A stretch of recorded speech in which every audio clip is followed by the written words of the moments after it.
Dito kami nagpa-activate ng SIM card na nabili ko last week. Dito ko napa-activate kasi failed yung pag-activate ko. Di ako marunong. Kamali yata ako.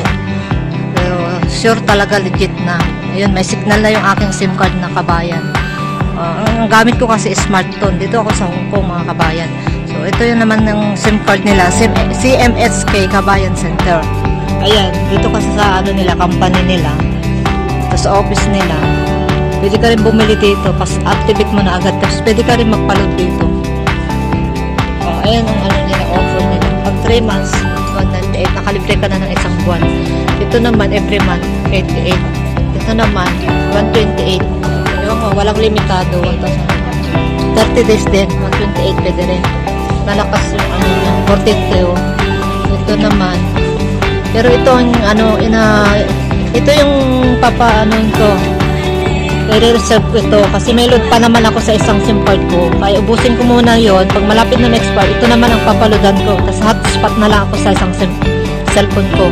Bali 3 months na yan, nakalibre na ako ng isang buwan. So yan ang aking maganda dito, kabayan. Meron pala silang dito, office.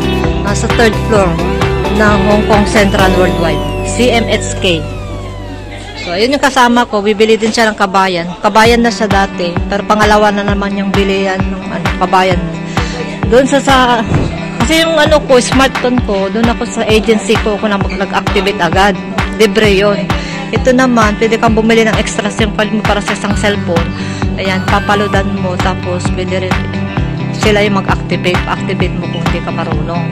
Nag-failed kasi yung activation ko. Hindi ko. Kaya sinadya namin pumunta dito sa Central. Kasi yun ang sabi nung tumawag ako na hindi ko ma-activate. Yan, pinapapunta ako dito. Kaya pumunta na ako dito. So, salamat. Tapos ng aking activation ng aking SIM card. May signal na. So, yan. Makapalod na ako next month. Kasi kapapalod. Paulit-ulit na ako, guys. So, salamat. Ito, ang dami nakapila, oh. Pwede ko magpalod dito. Pero sa magpapalod na lang ako ng Alipay ko. Kakargan ko na lang Alipay ko. Pwede doon na ako magpapalod.